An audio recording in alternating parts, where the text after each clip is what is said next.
You know Gray Bar for electrical parts, but there's one more thing you may not be thinking of us for that can help maximize your next project's total value. Our pre-project planning services are designed to help you win the bid, save on labor costs, and keep your installers productive across your entire build. The sooner you call us, the better. Because when we're there from the beginning, we can anticipate your needs and help you solve problems before they become problems. Yep, Gray Bar does that.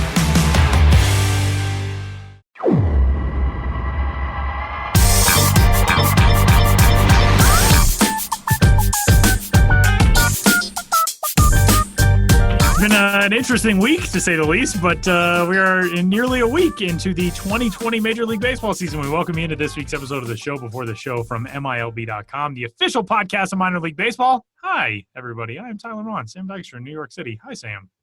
Hi, Tyler. How are you? Doing all right. You? I'm doing okay. Good. Yeah, it's been good to watch some games this past week, and one of the things I always get a kick out of, and we'll talk about this here in a little bit, is we spend so long in the offseason talking about what a player could be, and now we actually get to see it and compare results to like what we've been saying this entire time. I had it wasn't even an exchange because I didn't respond, but I said like Evan White, could be a Rookie of the Year candidate if he keeps showing power after he hit his first home run. And a lot of people were tweeting at me like, how can you say he's going to be a Rookie of the Year candidate? It's 1 week. Why are you doing this already? As if we don't cover the sport for a living and like we haven't been covering Evan White. He's been on this show, I think, right? Like I think we've had him on in the past as if my whole job is not to cover these guys before they make their major league debut. Right. Know what they're capable of. No. So now getting to see that capability put out on the field is always exciting. Obviously, there have been some hiccups in the first week. I don't even want to say hiccups. There have been some pretty big issues with the Miami Marlins, unfortunately, and so many on that team testing positive for coronavirus. And we wish everybody on that team nothing but the best and nothing but full health. Hopefully they can get back soon, and we'll see how things shake out there. Got some decent news today. The Phillies, who had played against the Marlins, in what seems like an ill-advised game over the weekend, they continue to test negative. They're expected to come back over the weekend. So it's not just pure baseball that's happened so far in the Major League season. There have been some issues along the way, but getting to talk about some of these guys that we'll be talking about here in a little bit is exciting for me, and hopefully these protocols uphold the standards that are required to keep baseball moving. That's the biggest issue. We want everybody to be safe, everybody to be healthy, and hopefully we can get through a 60-game season and postseason after that. But it's good to have baseball back and talking about real games again. Yeah, it certainly is. And it is very nice to at least be able to sit down and watch a game and just kind of lose yourself at least somewhat in the rhythms of watching live baseball again, in our own time zone, in accessible time zones. I get very irritated when people are like, oh, baseball's back. And it's like, well, baseball's been being played in other countries for months now.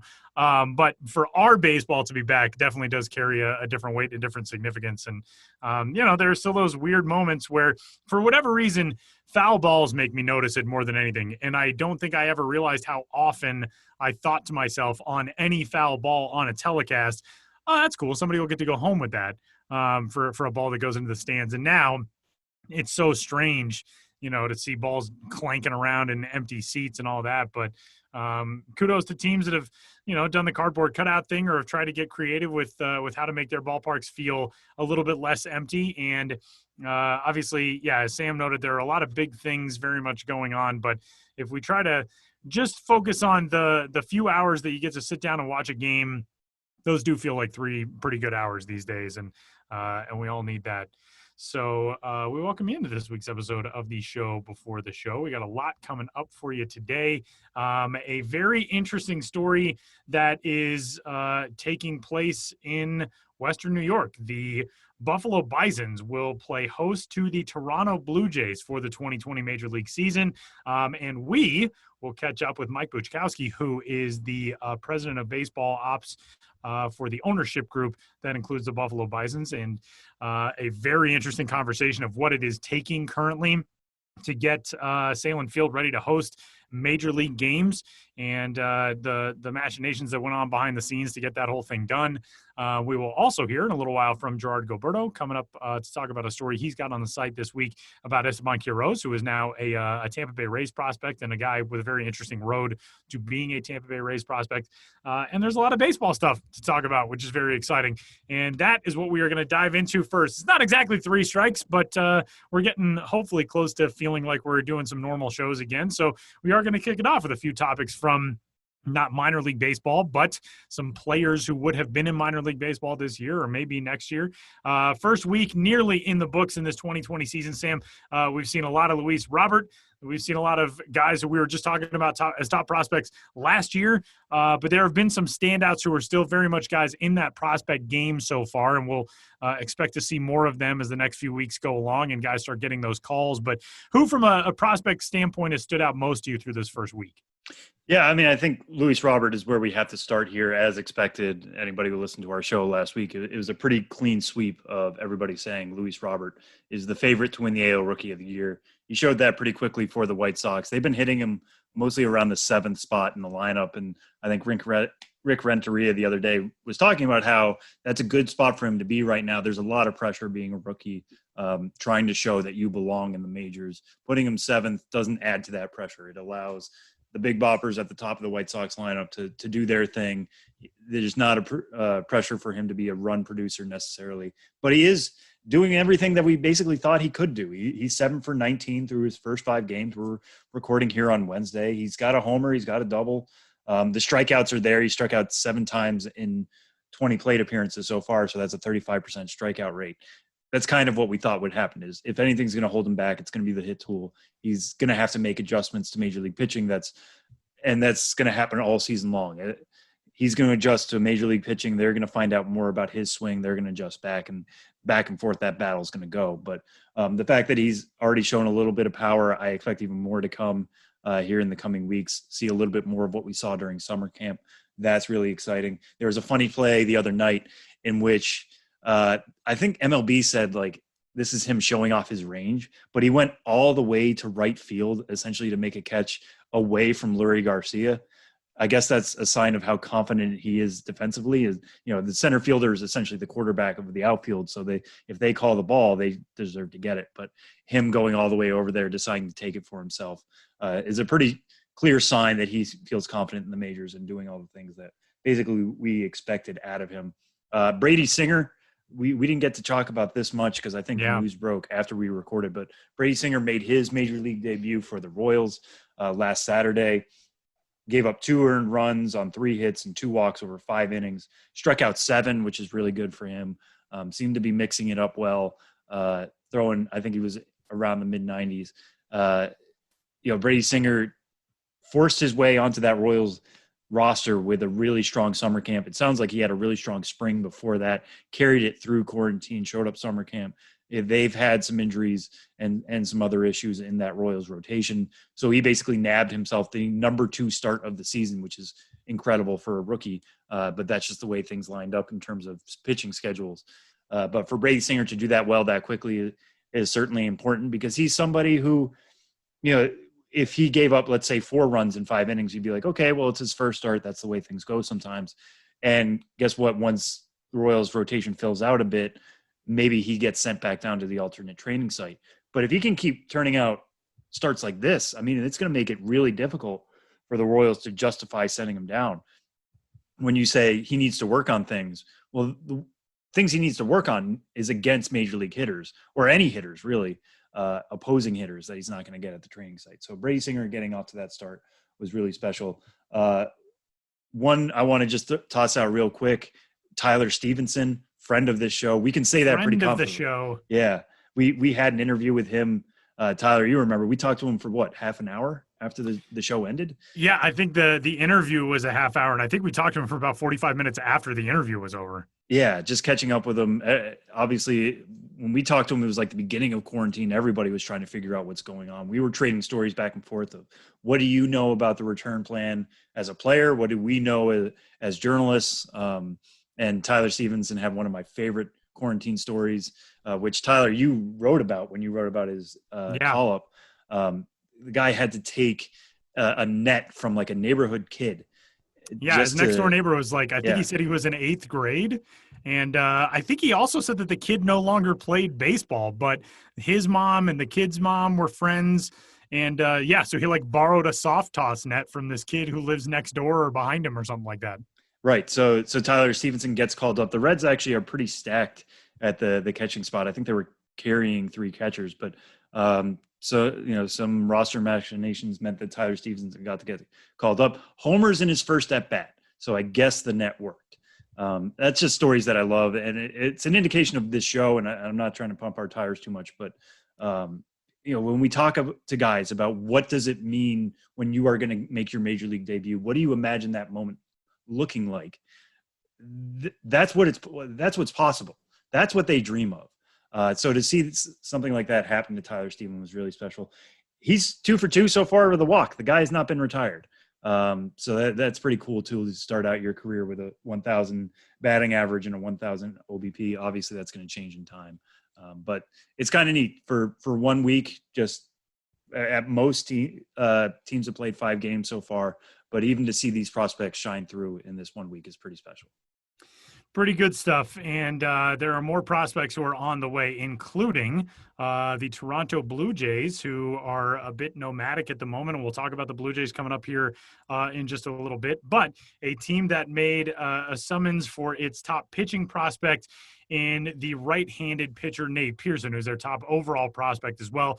Nate Pearson, Sam, of course, starting the season on the taxi squad. He was not on the major league roster, now is a member of the Blue Jays, and kind of interesting, obviously, timing-wise and service time and all of that.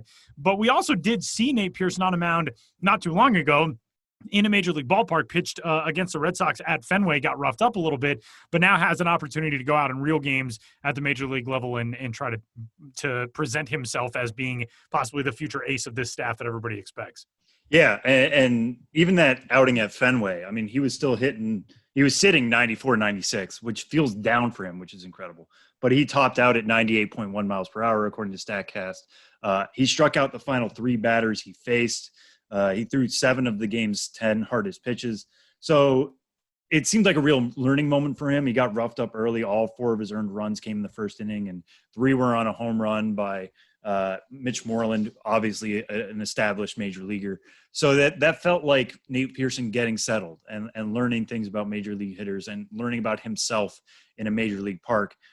Now, by the time you guys hear this, he will have already made his debut. He's going up against the World Series champion Washington Nationals, and going up against Max Scherzer, future Hall of Famer. So best of luck to you, Nate Pearson. But his stuff is major league ready. We knew that coming into the year. The Jays knew that coming into the year. They added him to the taxi squad before he was even technically on the 40-man roster, I think. So they were carrying him around just in case of emergencies. Thankfully, none of those emergencies came in the first week. They announced early this week that Ryu, their opening day starter, was going to be pushed back a day because he threw so many pitches on opening day. That allowed an opening for Nate Pearson. Tyler, you mentioned service time concerns. It is a little bit of a coincidence that, we happen to have a rotation spot open 1 week after the season starts and exactly at the time in which we can delay your free agency a year. It's the system, the way it works. The Jays at a point right now where they're trying to keep all their young talent together. Obviously, Vladimir Guerrero Jr. is already up. Bo Bichette's already up. Kevin Biggio's already up. Nate Pearson fits quite comfortably into that core. He's going to show a triple-digit heater. Would not be surprised if he hits triple digits in his debut against the Nats, probably because there's going to be a little bit of adrenaline going there as well. But he has a plus slider. His changeup is really improved. He loves talking about the improvements to his changeup. Those 3 pitches are what solidify him as a starter. When he was drafted in the first round a couple of years ago, coming out of junior college, a lot of people thought, okay, the heat is there. He's probably going to be a reliever, but he's shown much better than that. His control is especially good for his size and his stuff. He's probably the second best starter right now in the Jays rotation behind Ryu. But give it a couple weeks. Would not be surprised if he surpasses Ryu as the best starter, because the stuff is there right now. And there will be more of those guys getting called up in coming days and weeks, and not just for service time considerations, but obviously being in the world that we currently inhabit, there are a lot of variables for rosters and how they're being constructed. And there are still, I think it's very important to point out, baseball injuries. I know watching the Rockies and Rangers over the weekend, Corey Kluber goes out, throws the first inning of the game, and then gets pulled. And immediately Twitter erupts with, well, what if the Rangers got a positive test back on Corey Kluber? What is the deal with this? And then, of course, we found out later that it was a shoulder strain. He's going to be shut down for 4 weeks. So I think that is something important to keep in mind. And obviously we're living in a very difficult and stressful and kind of scary time. But do allow for the possibility that guys are still going to get hurt just from performing their duties as athletes, and try to keep that in mind, because I know we're all scared of a lot of different things, but I think that's something important. So with all that being said, we will see more top prospects coming up probably in very short order. Sam, who do you see as kind of the next maybe few that might be on the docket for teams to summon the big leagues? Yeah, I think Gavin Lux is the one we're all waiting for. We talked about this last week when we were talking about Rookie of the Year candidates. It was a bit of a shock that the Dodgers sent him down. He's still not up yet. They said he needed time to work on his swing because he showed up late to camp. I get that. If service time is the issue, then we're going to be waiting even longer on him. And I know Enrique Hernandez got off to an especially good start at second base in their opener, which allows him to kind of stiff arm Gavin Lux and keep him away for a little bit longer. But Gavin Lux is the one that looms over all of this. But we didn't talk about this last week either, because it literally broke on opening day before we recorded the episode. But the expansion of the postseason is going to have some ramifications here. I'm sure most of you know out there, but we're going from 5 postseason teams per league to now 8. The division winners and the second place finishers in each division all automatically make the playoffs, and then there's 2 wild card teams in each league. So we're going to have 8 teams in each league, 16 total making the playoffs. That opens up the possibilities. It's fascinating to me that news broke of that hours before first pitch of opening day, because you would think teams would build their rosters differently if they thought they had a chance to make an expanded playoffs, but neither here nor there. It opens up a window for the Los Angeles Angels and Joe Adell. I would like to see him up pretty quick. Right now, as things stand, it's obviously very early, but they're 2-3. They're only a game behind the Astros and A's. Bring up somebody like Joe Adell could keep you in that hunt, and for them, maybe allow them to move past the A's. Maybe it gets them one of those 2 wild card spots. I mean, as long as they have Mike Trout, they have a chance to make one of the spots in an expanded AL playoffs. So Joe Adell, I think, enters that conversation. The White Sox, for as good as Luis Robert has been, they've been off to a little bit of a rough start. They're 1-4. Nick Madrigal looms large there as well as a potential solution at second base. They also have Andrew Vaughn. I think Madrigal comes up first just because second base was a question mark for them. He's got the hit tool. I know he had some struggles in the spring, but that hit tool's not going anywhere. He's going to spray the ball all over the park. Dylan Carlson was probably one of the 3 best outfielders for the Cardinals anyways during summer camp. He seemed to be disappointed that he was sent back to the alternate site at Springfield. Would not be surprised to see him up within the next week or two for the St. Louis Cardinals, who are 2-2 as we sit here right now. So those are some of the names I'm looking out at. The Atlanta Braves, we know they have pretty good pitching at the upper levels. Tucker Davidson, not a top 100 prospect, but after Mike Fultonowicz had some stumbles here for the Braves, and he's going to be DFA'd. That opens up a rotation spot. We know they have other rotation spots open because Cole Hamels is out for a while. Felix Hernandez opted out. So Tucker Davidson could take one of those spots. Ian Anderson is also there after he ended last year at AAA. So keep an eye on that Braves rotation to see if one of these young arms get a chance. But, with so many expanded postseason spots, these races are going to be competitive early. We only have about 55 games left in the season. This is when we would think about things going into the final stretch run. We'd be talking about the trade deadline at any other time right now. Adding these prospects now is essentially adding talent through a trade, but internally. So I think we're going to see prospects here pretty quick now that 1 week has passed. And no matter when they come up now, their service time is delayed enough to get that extra free agent year. That has to be considered for part of the equation too. Well, one of the ballparks in the minor leagues that has seen some of the top talent in the sport cross its lines over the last few seasons is Sahlen Field, the home of the Buffalo Bisons in Buffalo, New York. And this year, there will be baseball at Sahlen Field. It'll just be a little bit different kind of baseball as the Buffalo Bisons prepare to play host to the Toronto Blue Jays for the 2020 regular season in Toronto's home games.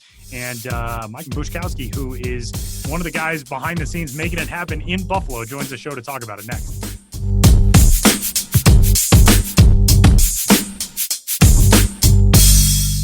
As an official partner of minor league baseball, Nationwide is here from life's first pitch to the seventh inning stretch. Whether you're looking for protection for your house, car, pet, or small business, Nationwide offers a wide range of products and support to make sure you're getting the right coverage for your specific needs. Visit nationwide.com for more information on how we can help take care of what you have today and plan for what's ahead. Nationwide is on your side. Nationwide Mutual Insurance Company, Columbus, Ohio. Well, if you could put us all in a time machine and send us back to the end of July of 2019 and explain that we would be bringing on a member of the Buffalo Bisons front office to talk about how they'd be hosting the Toronto Blue Jays for the entirety of the 2020 Major League Baseball season, I think we would all be quite confused. But that's where we are in 2020, and we welcome in a guy who is in charge of leading one of the most interesting transition prospects in baseball right now, and that is the president of Rich Baseball Operations, Mike Buczkowski, who comes to us from the Buffalo Bisons.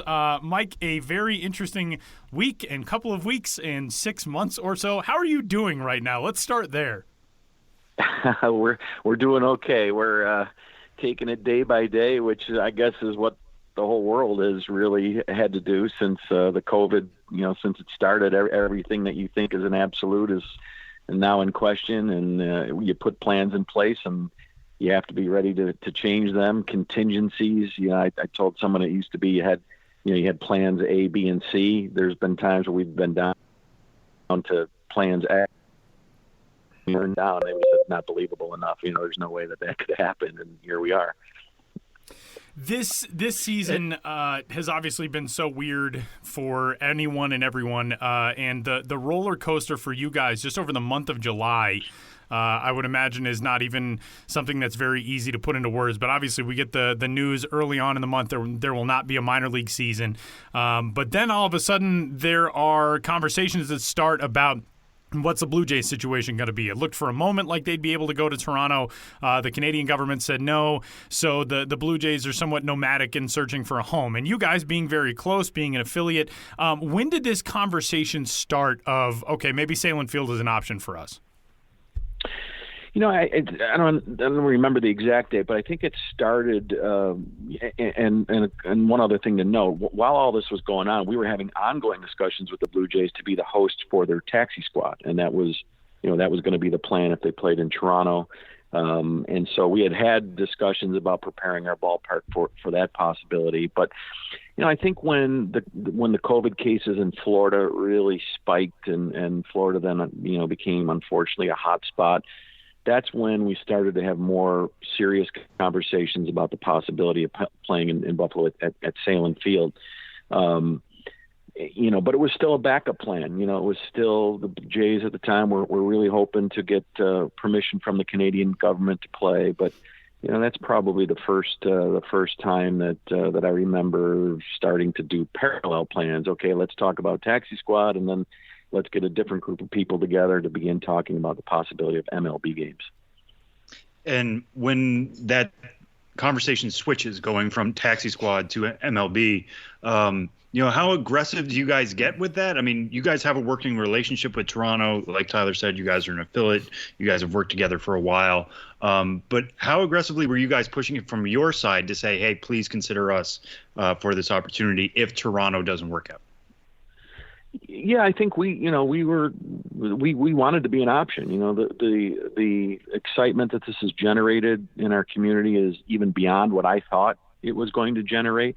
And we really wanted to be a resource for the Blue Jays. We understood we understood that the players preferred to play in a major league ballpark. Why wouldn't you? If you're a major league baseball player, why wouldn't you want to play your games in a major league ballpark? And we understood all of that. And what we wanted to just make sure is that we were as ready as possible should those options not be available to the Blue Jays, that they would have something in Buffalo, be able to work out this plan. And as you said, we've been, an affiliate of the Blue Jays since 2012. Personally, I go back to 1995. That's how long I've known Mark Shapiro. I was the general manager of the Bisons. Mark was the farm director of the Cleveland Indians, and that's when we first became affiliated, and have met Ross Atkins, not long after that. So personally, we've had a relationship with those two guys for decades. But and so I think there was a comfort level there that we obviously know what they're about, and he knows what the Bisons and the Rich family are about in Buffalo, the family that owns the team, and so we just wanted it to be an option for him.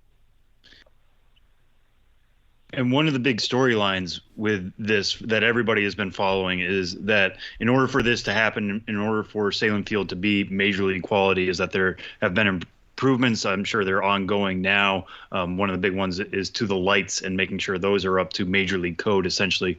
What other improvements are you guys working on? What is the work that's ongoing, and what stage are you guys at to be at what is going to be Buffalo's opening day on August 11th? It is just it's amazing what is already taking place in our ballpark. And I think, guys, one of the things that was unfortunate, I think, for Buffalo and for Sahlen Field, the narrative first, the story was that the players wanted to play in a major league park, and that Sahlen Field was not up to major league standard. And then as the story kind of evolved nationally, not locally, nationally, the narrative kind of became that Sahlen Field is not up to standard, and unfortunately that's kind of what happened.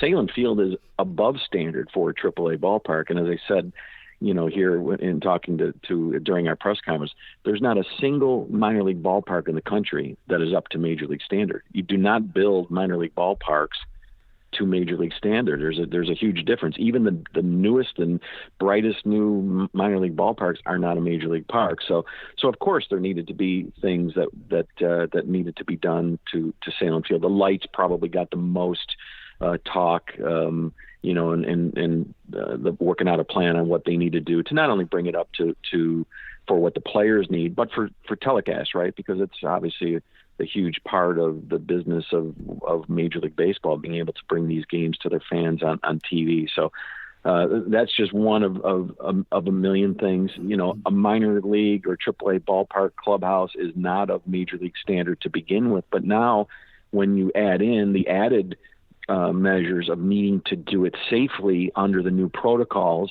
of COVID, and players being able to be safely distanced, whether it is in their clubhouse, whether it's in the trainer's room or the weight room, that just added extra pressure to the capacity of the rooms that we have in place. And so a lot of what is happening has already started and has begun is how do we reimagine Sahlen Field, all of the spaces in Sahlen Field, not just looking at the clubhouse, but looking at the rooms adjacent to the clubhouse, the where our batting cages are currently located, and we're taking those out because they're right near the clubhouse, and that's going to be part of the expanded clubhouse. The batting cages are going to go up into the concourse. They're going to build, new temporary batting cages in the clubhouse.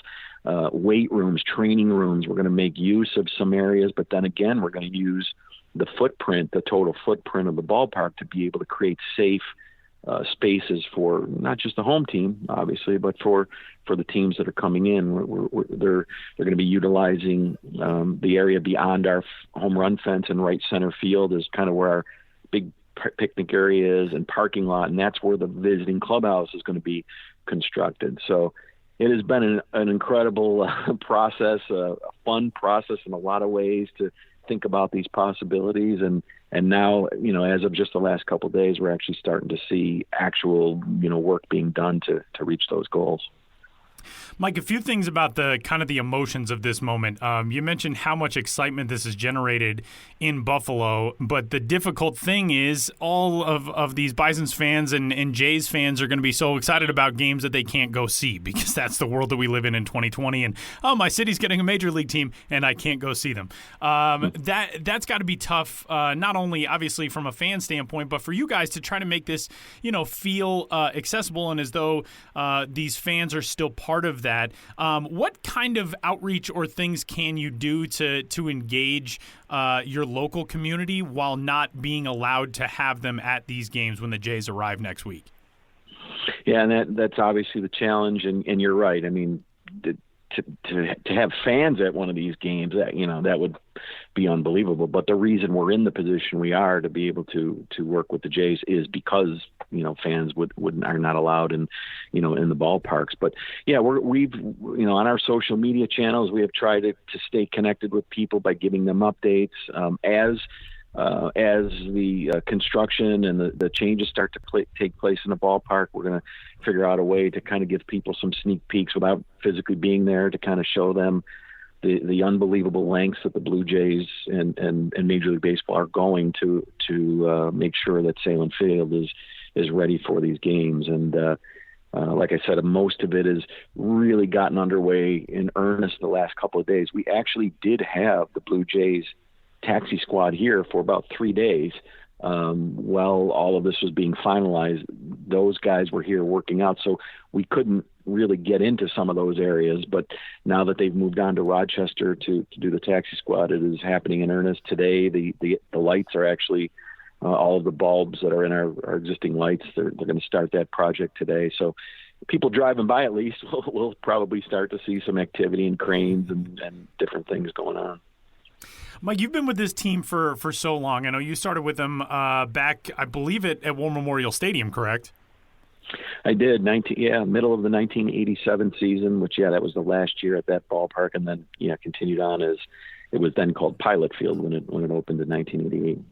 And one of the really fascinating things about not only that facility, but the Bison's history is, for a while, especially after what was then Pilot Field was built, it was built with, and we hear this about Charlotte sometimes nowadays, it was kind of built with an eye of, it's a AAA ballpark right now, but it could be a major league facility. And I know there was capacity for a little while of over 20,000, which is cavernous for a minor league facility. And there were discussions in the early 90s when Denver and Miami ended up getting awarded expansion franchises that Buffalo may be one of those instead.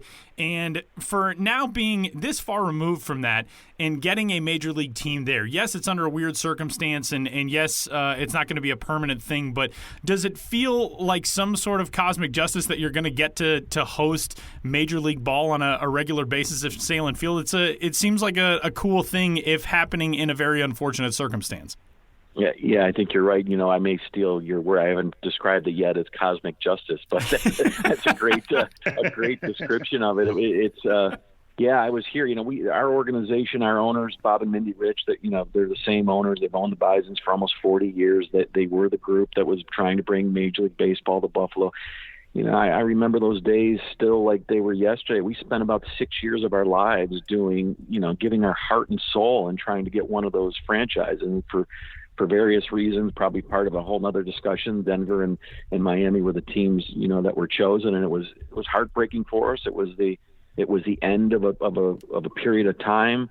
And then as baseball evolved even further and the economics of the game continued to change, it became apparent, I think, that cities the size of Buffalo were probably not going to be in the mix in the future for Major League Baseball. And, there are cities in the major leagues that are twice the size of Buffalo that are considered small markets in the big league. So how can a city that is even smaller than the smallest, compete under the economics of the game? So, we really turned our attention to how can we continue to make now Sahlen Field the best possible place it can be for AAA baseball. How can we still stay a huge part of our community in Buffalo? You guys know we have the Bills and the Sabres, and we fit in perfectly when the Sabres are finished and the Bills haven't started yet. It's everything you know about minor league baseball. It's affordable, family and sports entertainment, and it's a great experience. And you get to see, every once in a while, you get to see a star like Vlad Jr. come through here, or you get to see a rehab player come to play here, whether it's our player or visiting player. And so that's been our focus ever since then. And, you didn't really give it too much thought. And then, man, all of a sudden it happens, and I didn't allow myself to personally think about it much. I didn't want to do that. I wanted to continue to just focus on what do we do? What do we do next? How do we partner? How do we get all this done? And I told somebody during our press conference when we were announcing this, I had made an opening statement. Our mayor, Byron Brown, was with us. I turned it over to him, and I stepped back, and it hit me exactly then. And it was hard for me to focus for him. And I started thinking about all the people that tried so hard. And I thought about Bob and Mindy Rich and guys like Pete Weber, who you guys may know as our announcer, and just the former associates in our community, and a mayor who got our ballpark built, Jimmy Griffin, who passed away. And I thought about him. I thought about people who aren't with us anymore and thinking, man, what are they thinking? And I kind of lost focus on what the mayor was saying. He was finished and walked back up to the podium. I had to compose myself, or I'm going to have to get back on track and back on the present. But now I've agreed that I'm not going to do that again. I'm going to continue to focus on what needs to be done. And when this is all over, and hopefully the Blue Jays are World Series champions, I can look back at those times again. From the standpoint of having an assignment right now, for lack of a better term, this is such a weird and mostly awful year, and around the minor league community, it's been a really difficult month with the announcement that the season wasn't going to be coming back, and it's got to be, I would think, probably pretty bittersweet when you look at so many other GMs and people in your position who are now looking at, okay, how do we get ourselves over the line to 2021? For you guys, you get put into a position now where you have something to tackle. You get a daily operation. And I know the crossover between your staff and what's going to happen with the Blue Jays might not be 100% like people might think for a circumstance like this. But how much does it feel like you got kind of tossed a lifeline with something that occupies you now through September? Versus, if this is a circumstance where you're just sitting around trying to figure out, all right, season's canceled. How do we get to next opening day in the best way?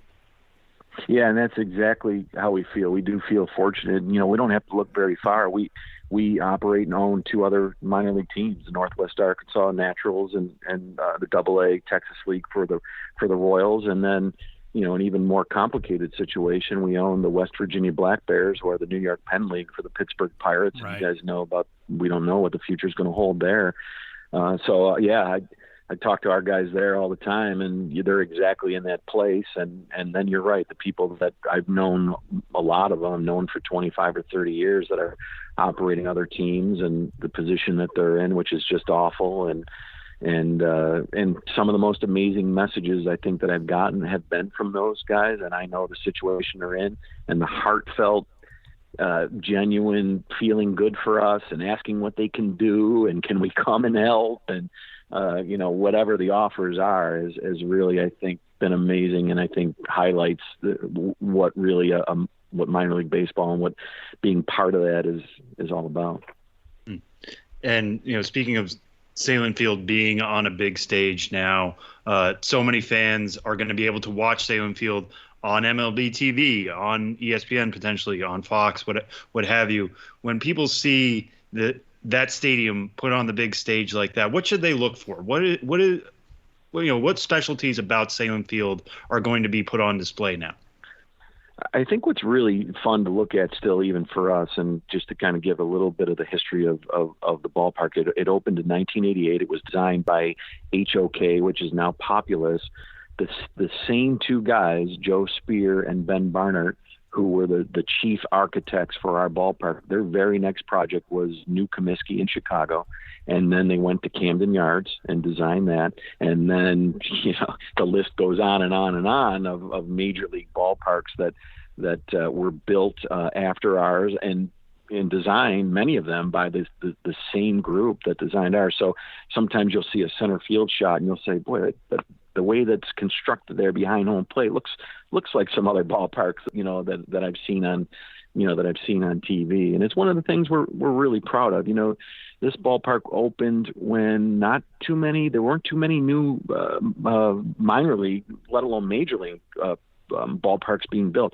When it opened, every team that was in the market to build a new ballpark came and saw our ballpark, whether it was the Giants or the Reds or the Orioles or the whoever it was. They all sent representatives here to see it. Obviously, they took what they learned here and proved it, but it was really the first major minor league project that was a retro ballpark. It was built to look as if it was an old time ballpark, but at the time had the new sight lines and the amenities, being close to the field, and all our concessions at the time were way beyond what most minor league ballparks were offering. And it really was a catalyst for the boom of stadiums. People saw the success. We drew over 1 million fans the first 6 years, and even outdrew some major league teams back then. And I think it was people were looking, saying, "Boy, look what they did in Buffalo. We could do that in our community too." And whether that was the big leagues or whether it was the minor leagues, I think we were we were kind of held up as the example of what can be done across the country. All right, Mike. Well, we can't have you on without asking this question. Tyler's a much bigger hat head than I am, or Jersey fiend, but I do want to ask this. Now that some of these guys are back, you mentioned Vlad Jr. is back, Bo Bichette, Kevin Biggio, all these guys, Nate Pearson just getting called up today. All these guys have come through Buffalo at some point. Has there been any jockeying to get one game, maybe just one game, where they wear Bisons jerseys again? We have not talked really about that. I love the idea, obviously, but we need to really be respectful to the Blue Jays. They are the Toronto Blue Jays. It will always be the Toronto Blue Jays. It will always be Toronto's team. Buffalo is just their temporary home. But hopefully there's maybe some fun things we can do. Probably not wearing the Bisons jerseys, but hopefully we can get creative with the Blue Jays on some commemorative items that people can get their hands on. That is pretty awesome. And for those who do not know, not the first time that Buffalo will be hosting a Major League franchise. The Bisons were actually members of the National League back in the 1870s and 1880s. They had a team in the very short-lived Players League in 1890. They had a team in the also short-lived Federal League that wrapped up in 1915. So it's not the first time that Buffalo will be hosting Major League regular season ball. It'll just be the first time in a long time. And it's going to be fun and weird and exciting and very different, but obviously a situation that we're excited for you guys. And Mike Buczkowski, who is the president of Rich Baseball Operations and a guy who bleeds Buffalo baseball. Mike, best of luck with all this. We're all cheering you on, and enjoy every minute of it as much as possible. And I'm sure by October it'll be time for a very well-deserved nap. Yeah, I think you're right. Thank you, guys. Appreciate you having me on.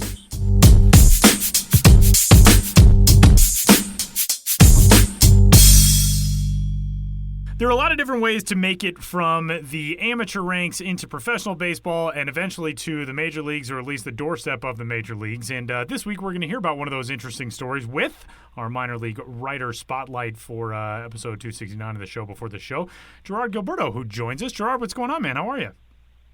How's it going, boys?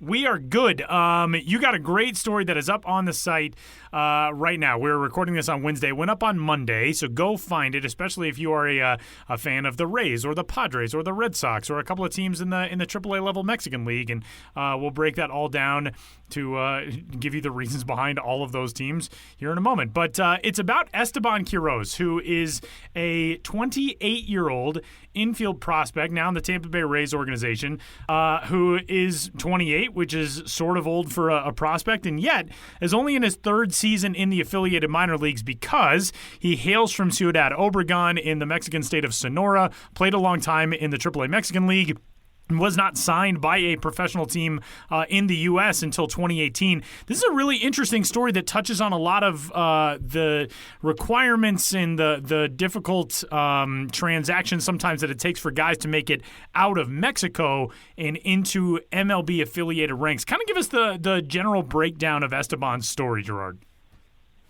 Yeah, so this is a dude who what he actually likes to talk about a lot is he's undersized. He's listed here 5'6", 199.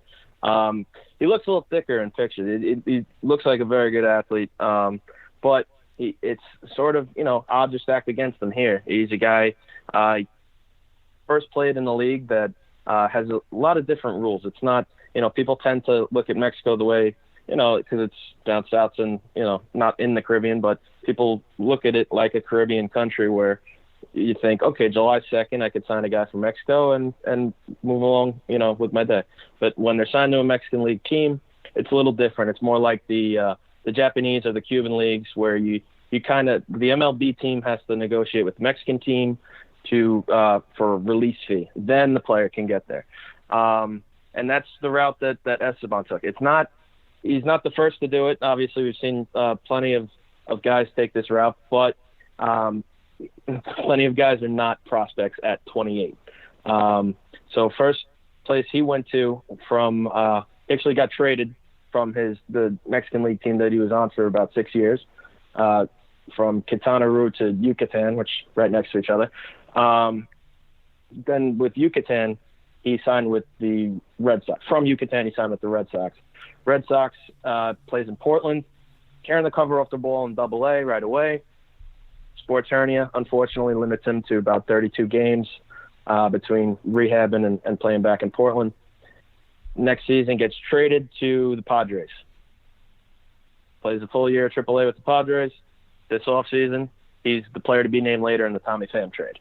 And now he's with the Rays, and he's very Raysy, if that makes sense. He's the type of guy that you look at him and say, oh, okay, I understand why the Rays like him. That's the type of dude that the Rays like. And that's where he is now. And he's actually a ranked prospect in a very good system. He was coming from a very good system, obviously, in San Diego, but now he sneaks in at number 30 here with the Rays, and I don't know what's going to happen with Nabisco or whatever happens when those rankings come out. But as of right now, he's on their he's in the player pool. He's at the alternate site in Port Charlotte, and he's a ranked Rays prospect, which is a good place to be in this game. Yeah, and going from the Padres system, which obviously I think we've called the number 2 system in baseball, to the number 1 system in baseball. Obviously, there are some pretty good minor league evaluators that value him highly, but why has he been able to make so many moves? I mean, when you see somebody like this move from team to team to team, part of you wonders, okay, why are they trading him? But also, why are teams willing to acquire him? So what makes Esteban Quiroz such an interesting prospect? And, why is he knocking on the door to St. Pete and Tampa Bay at this stage of his career, like you said, in what would be his age 28 season? Right. So as a player, he's pretty much he's a pure second baseman. He can play a little bit of the third, even played some outfield and some shortstop in Mexico, but he's pretty much a second baseman through and through, and he's profiles a little bit more bat over glove, but his on-base percentage has been fantastic. He consistently puts up 400 or higher on base in the Mexican League and in triple AA. So he's really good at getting on base. Talking to a guy named Marcus Cuellar, who was the signing scout from the Red Sox. When you're kind of limited the way that scouts are to who you can sign, you kind of follow box scores to see who's worth taking a look at. And he said that he noticed when right around 2014, 2015, Quiroz strikeouts and walks just flip. And then with the walks going up and the strikeouts going down, he actually started hitting for a little more, not power like home run power, but started finding gaps a little bit more. Slugging percentage also went up. So this is a guy he's got a great bat. Even me, when we follow Arizona Fall League, places like this, where Quiroz played in 2018 after he missed all that time with Boston. He's just a guy who you can't keep his name out of a box. It just jumps off a box score every so often, and you always look in. This name just keeps jumping out at you. And that's sort of his profile as a player. What I was told from Kevin Eibach, who's the baseball operations guy in Tampa, and I know Tampa gets a lot of call it flack or call it whatever it is for being a little bit more modern and relying on their these advanced analytics, but they found Esteban the old school way. They had eyes on him in Fort Myers his first spring training when he was with the Red Sox, and They scouted him a lot. The way he describes it is we have a history with the player. We knew who this player was. We've seen him 1,000 times. We like him. Now, because of the pandemic, Ibach couldn't go out to Peoria and, get a final look at him. But he knew him. There was an established history with the Rays and Esteban, and when he had his little pool of players to pick from for the player to be named later in the FAM trade, Quiroz is the name you know. It's the name you like, and that's how he actually ended up being one of the few moves while rosters were frozen, that he came from San Diego to Tampa. And that's, like you said, he gets traded a lot, and in his head it's like you feel, what he told me was that he feels, am I not good at this? Why don't they want me? But it's quite the opposite. It's, I know this guy, I like this guy, we can get this guy, let's bring him in. And along those lines, in your discussions with both Quiroz, you talk to him through an interpreter, talking to people around him. What has this route done for his career? Obviously, being this close to the majors is great, and it's gotten him on the doorstep, being part of the player pool and performing well at AAA. But starting out the career in Mexico, immediately jumping to AA when he moved to affiliated ball. What has this career path allowed for him to grow as a baseball player and become a very close or very nearby major leaguer? Yeah, obviously it's good to be established anywhere. You jump to that level of the minors in AA in Portland. And Marcus Cuellar from the Red Sox told me, he wouldn't have been surprised if he had been able to play a whole season, if he's on the Red Sox in the big league team. At the very least, Pawtucket, but if he's with the big league team come the end of the season in 2018. Obviously, he's 26 at that point, so, it's a little different being your first year stateside, but these guys, they find their own way. You hit that well, you're going to get rewarded for it, and being a little bit older, you're not, there's not as much of a focus on development as there is, rewarding success right off the bat. Now, one of the things that is mentioned in the story here, and pretty much everybody, all four people I spoke to, sort of had the same opinion of it, is that in Mexican leagues, it's more of like a 9 to 5 being a ball player. So when Esteban came here, going to the training room as often as possible, watching film, working at like basically the 24/7 ball player lifestyle isn't really something they do down there. So that was his big adjustment.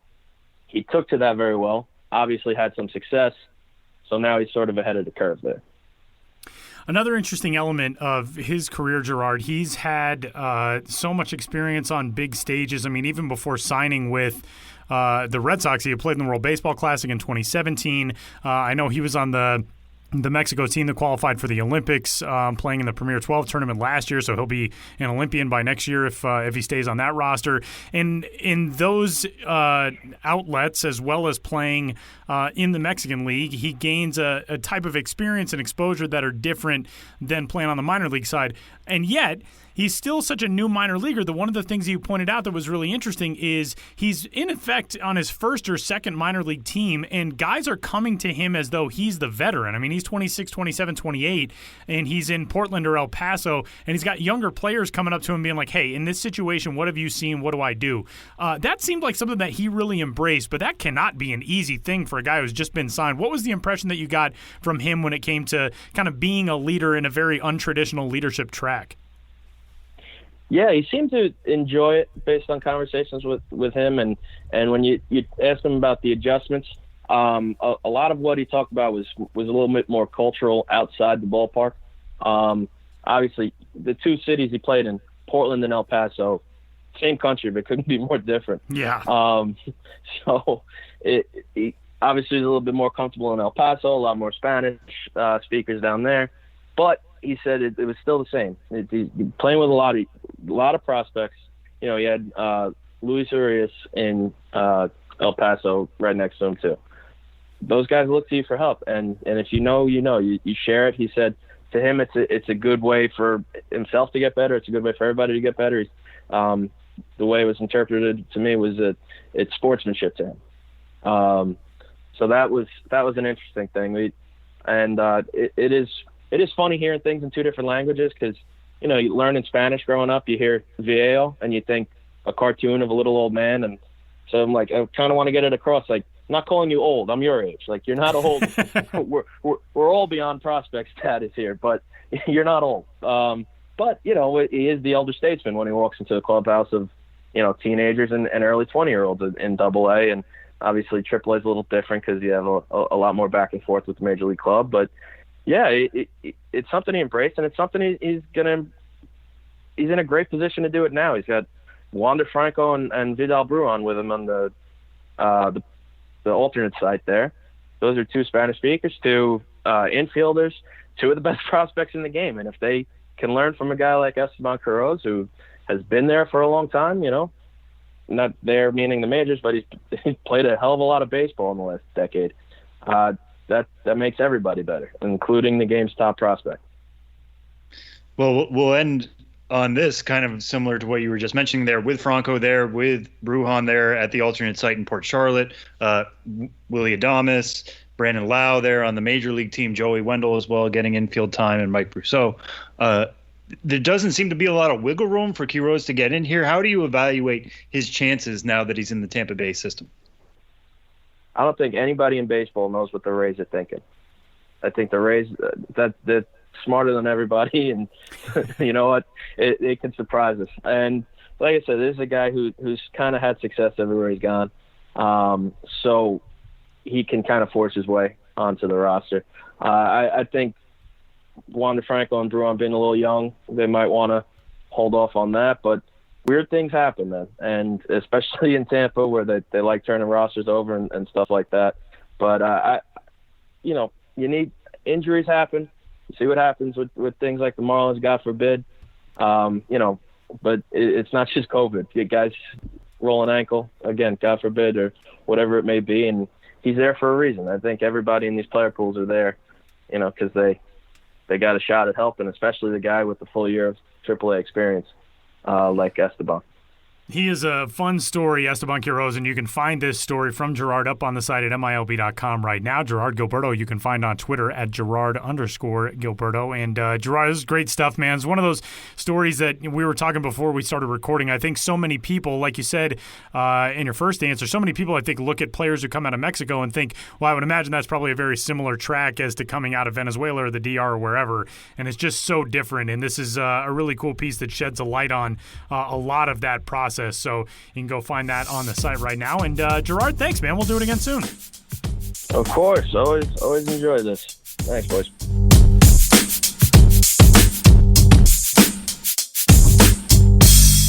Train like the baseball pros. You could win a personal one-on-one virtual workout with Detroit Tigers strength coach Ryan Maidel. Enter by Friday, July 31st. That's coming up quick, so enter by Friday, July 31st. Visit MILBFanLounge.com for more details.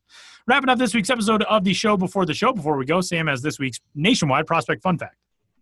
Yeah, so when I was looking at MLB debuts so far, I wanted to keep an eye on who's getting the most playing time and things like that. So so far, as of Wednesday, we know that this number is going to grow by one by tonight by the time you guys hear this, but prior to Wednesday's games, there have been 56 players to make their MLB debut already.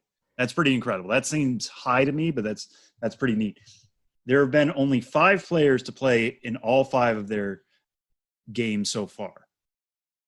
So those are Luis Robert, no surprise, Yoichi Tsutsugo of the Tampa Bay Rays, Evan White, who we've discussed before, Shogo Akiyama, and Andres Jimenez of the New York Mets, top 100 prospect.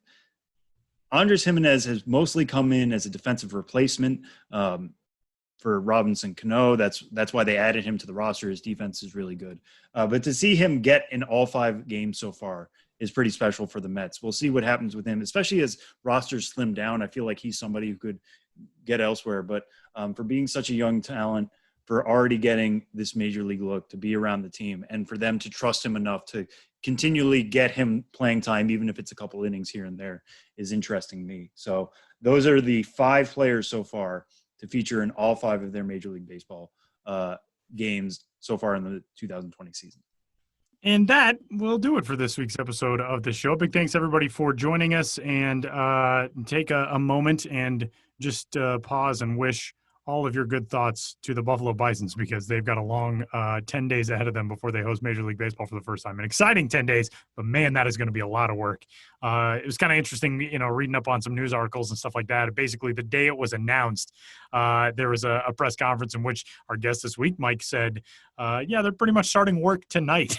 And so it'll be an interesting few days for Buffalo. And obviously, we wish the Blue Jays all the best in getting set up in a minor league park to get this 2020 season, their home portion of it, off and running. That'll be on August 11th, their first game in Buffalo. So big thanks, everybody who joined the show this week. And for Sam Dykstra, I'm Tyler Mott. We'll talk to you next week.